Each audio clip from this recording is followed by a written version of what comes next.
A graça e a paz do Senhor, meus amados irmãos. Espero que vocês tenham tido um excelente final de semana, um final de semana abençoado. Estou aqui passando mais uma vez para deixar algo da parte de Deus para a sua vida, para que sejamos edificados através da poderosa palavra do Senhor. Eu estava meditando aqui na palavra e Deus me lembrava que Ele tem o poder de transformar a maldição em bênção. E é o que está escrito aqui em Gênesis 50, capítulo 50, versículo 19, louvado seja Deus, ao 20. Eu não sei, meus amados irmãos, quanto tempo irá demorar esse vídeo, mas eu peço a você que tenha paciência e ouça a mensagem por inteiro, porque Deus tem algo muito forte para falar com você nessa palavra. Gênesis, livro do Gênesis, capítulo 50, versículo 19 e 20, diz assim a palavra do Senhor. E José lhes disse: não temais, porventura estou eu em lugar de Deus?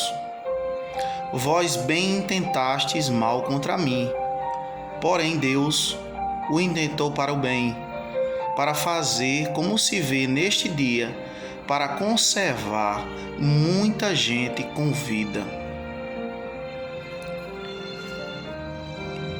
Em que período da história isso aconteceu? Se a gente for analisar, meus amados irmãos, José está falando com seus irmãos que o vendera para o Egito, que tinha inveja de José porque ele sonhava e como não puderam o matar, o venderam como uma mercadoria. Mas essas palavras são ditas com José já honrado, José tratado, e agora é um José que vai se responsabilizar em manter, em preservar a união da família, já que seu pai Israel havia morrido. E eu separei aqui algumas fases da vida de José para a gente compreender que mesmo em meio à tribulação, às adversidades, às dificuldades da vida, a mão de Deus está operando, está trabalhando ao nosso favor. Basta somente obedecer à voz de Deus, permanecer em obediência e crer que Ele está trabalhando. Está trabalhando principalmente para aqueles que nele esperam. Paulo diz em Romanos 8, 28, todas as coisas cooperam para o bem daqueles que amam a Deus e daqueles que são chamados segundo o seu propósito. Se a gente for analisar, José, em certo momento da vida, ele é convocado ao pai para ir deixar alimento aos seus irmãos que estão no deserto. E José tem alegria em encontrar seus irmãos que andavam errantes por um caminho que era diferente do qual eles haviam dito ao pai que iriam.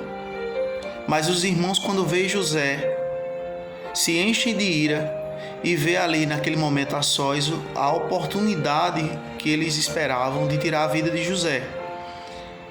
Enquanto José acena de longe para os irmãos, com a alegria de encontrá-los, os irmãos estão em reunião, tramando a sua morte. Mas a primeira fase de José é: Deus levanta o irmão mais velho para dizer: não lhe tiremos a vida, não derrameis sangue nosso, lançai-o na cova.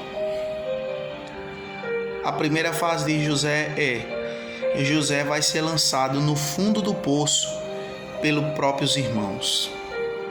Como é difícil, meus amados irmãos, você esperar que os irmãos apoiem o seu sonho, mas infelizmente em determinado momento de nossas vidas, as pessoas que estão mais próximas, as pessoas que mais nós amamos, infelizmente são instrumentos para nos colocar para baixo. Mas eu quero te dizer algo nessa palavra: Deus está no controle. Essa fase difícil que você está passando, Deus está operando, porque mesmo lançado na cova, vem a segunda etapa da vida de José. A Bíblia diz que ao ser lançado na cova, os midianitas, uma tribo nômade de comerciantes, vai passando naquele momento. Eles vão vender ervas, especiarias no Egito. E os irmãos dizem: então, já que nós não vamos tirar a vida dele, vamos vendê-lo. E José é negociado como uma mercadoria, como algo que se pode descartar. E José, como mercadoria, ele chega ao Egito. O propósito de Deus está em andamento. Ele é vendido. Ele chega não como um ser humano normal no Egito. Ele chega como uma mercadoria descartada pelos próprios irmãos, maltrapilho, sem a túnica que o pai dera a ele, como uma identificação de honra. José agora não tem mais honra. José não é mais um homem. José agora é uma mercadoria. Ele vai parar na feira do Egito. Vem a terceira fase de José: um encontro com Potifar, um oficial de Faraó. E mais uma vez eu quero te dizer: o plano de Deus está em andamento. Potifar sai, como costumeiramente fazia no seu cotidiano. Só que quem está agora na feira é José. E a Bíblia diz que ele vai comprar José dos midianitas. Ele vai se agradar da mercadoria. A mercadoria que os irmãos rejeitaram, Potifar quer. O oficial do faraó quer. E José é levado para a casa de Potifar. E a Bíblia diz que o seu senhor, o oficial do rei, coloca toda a sua casa, tudo que ele tinha, nas mãos de José. E quando José toma a frente da administração dos bens de Potifar, Deus abençoa tudo. Deus abençoa tudo que José faz na casa de Potifar. O problema é que vem a quarta fase. E a quarta fase da vida de José é enfrentar a mulher de Potifar. Porque a mulher de Potifar todos os dias lançava sugestões para que José se deitasse com ela.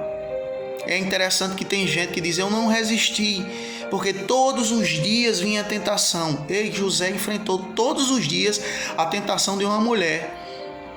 E ele, no auge da sua juventude, resistiu. Porque ele vai dizer: o teu marido me colocou sobre todos os bens da casa dele, menos sobre você. E eu jamais faria isso contra o meu Senhor, nem ofenderia o meu Deus. É a prova da fidelidade em meio às tentações. A mulher de Potifar coloca os olhos em José, porque José chamava atenção. Era o brilho de Deus que tinha sobre ele. Lançava proposta todos os dias, mas José não lhe dava ouvidos. E como ela tenta agarrar José e José foge, um pedaço da roupa de José vai ficar com ela. E ela vai esperar o marido chegar, frustrada porque não conseguiu o que queria, e vai dizer que José é quem tentou violentá-la. Aleluia. E o marido, ao ouvir isso, fica irado com José. José vai para a quinta fase da vida dele, na prisão. Mas olha que interessante, irmãos. A Bíblia é enfática em dizer que José vai para a prisão onde estavam os prisioneiros do rei. O plano de Deus ainda está em andamento. Quando chega na prisão, José acha graça diante do carcereiro, do responsável pela prisão. Ele vai colocar todas as atividades da prisão sob a responsabilidade de José. E José consegue fazer com que as coisas andem bem. Quem está na prisão? O copeiro Mor, aquele que servia a Faraó, e o padeiro que preparava as refeições de Faraó. Vocês estão conseguindo compreender como, mesmo diante dos nossos problemas, existe um plano de Deus em ação que está a todo momento sendo executado, mesmo quando nós pensamos que as coisas estão dando erradas. O copeiro Mor, José vai interpretar o sonho, tanto do copeiro quanto do padeiro. Um vai ser morto e o outro vai ser restituído ao cargo. E José diz ao copeiro: olha, quando tu fores restituído ao cargo, lembra-te de mim. José estava dizendo: eu estou aqui injustamente. Não era para estar aqui. Eu sou um cidadão livre, não cometi delito algum. O problema é que não era o tempo de Deus. O problema é que Deus não queria usar ainda o copeiro Mor. Deus queria ir direto na pessoa que ia abençoar José, que era o responsável maior pelo governo do Egito. Deus dá 2 sonhos a Faraó: sobre as vacas gordas, as vacas magras, as espigas belas e as espigas mirradas. Falava de um tempo de prosperidade e depois de um tempo de escassez. O Faraó não consegue entender esse sonho, nem os sábios do Egito, nem os feiticeiros, nem os astrólogos. Ninguém consegue interpretar, porque era um sonho proveniente do trono de Deus para fazer com que aquilo que ele já havia determinado, decretado, escrito no céu, se cumprisse. José não estava entendendo o trabalho de Deus. E muitas vezes nós também não entendemos, porque as coisas saem errado aos nossos olhos. Nós não percebemos, em meio aos problemas, Deus agindo a nosso favor. Porque muitas vezes nós fazemos como Pedro, nós olhamos para a tempestade, esquecemos de olhar para o mestre, quem nos chamou, que é quem nos chamou a caminhar sobre o mar. Então a gente vai ver que José agora sai da prisão e o copeiro diz: eu conheço alguém, ó rei, que interpreta sonhos. E onde está esse homem? Vai perguntar ao rei. Está na prisão. Pois chame-o imediatamente à minha presença. José sai da prisão para a presença de Faraó. Ao interpretar o sonho do rei, Deus mais uma vez vai honrar José, colocando toda a autoridade que tenha o governo do Egito, a nação egípcia, agora está sob o comando de José. José consegue preservar vidas, alimentar pessoas, enriquecer Faraó e preparar toda a nação para 7 anos de escassez. Quando vem a fome, Jacó diz aos filhos: vão ao Egito, é lá que tem comida. Mal sabia seus irmãos que aquele menino que eles haviam jogado na cova, que eles haviam vendido, aleluia, estava agora com uma túnica diferente, estava agora com um anel real que podia decretar, que ordenava, que comandava. Esse era José. E quando eles chegam lá no Egito, eles chegam maltrapilhos, humildes, e José está no cargo de honra. Mas é interessante, irmãos, Eu quero adiantar, porque o tempo já está em 15 minutos. Mas olha só, José vai reunir sua família novamente, porque o plano maior do inimigo é querer destruir a união da sua família, o convívio do lar, o respeito, a harmonia e a hierarquia da família. Mas Deus nessa palavra está dizendo que Ele transforma a maldição em bênção.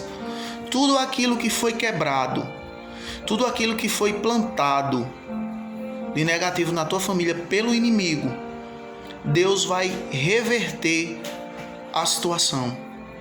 José consegue reunir. Ele agora está honrado. Ele chama o pai para morar com ele no Egito. Ele chama as famílias dos seus irmãos para todo mundo morar perto dele. Só que com o passar do tempo, Jacó morre. O que os irmãos pensaram? Agora nosso irmão honrado vai se vingar, vai fazer justiça pelo mal que nós causamos a ele lá no passado. E eles vão dizer: olha, nosso pai antes de morrer disse o seguinte: perdoa a transgressão dos teus irmãos, porque eu sei que eles intentaram mal contra você. E a Bíblia diz que José, ao ouvir essas palavras, ficou triste, porque quem tem projeto de Deus não guarda mágoa dos seus irmãos. Quem tem projeto de Deus jamais vai querer matar seus irmãos. Muito pelo contrário. José diz: meus irmãos, vocês bem tentaram mal contra mim, mas era projeto de Deus que eu viesse para cá, da forma como eu vim, passar tudo que eu passei para ser tratado. E hoje Deus me honrou. E se Deus me honrou, eu vou honrar minha família.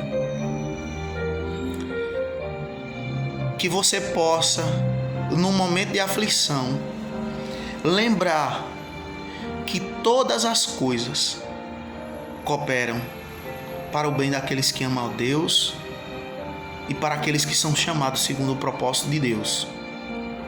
Fica com essa palavra. Persevera com a tua família. Não deixe que as mágoas causadas de repente por algum irmão ou alguma irmã que não entende o teu sonho venha te abalar. Continua firme, porque Deus é contigo e Ele fará prosperar todos os teus caminhos. Amém? Que a graça e a paz do Senhor esteja sobre ti e sobre o teu lar e toda a tua parentela. A graça e a paz do Senhor.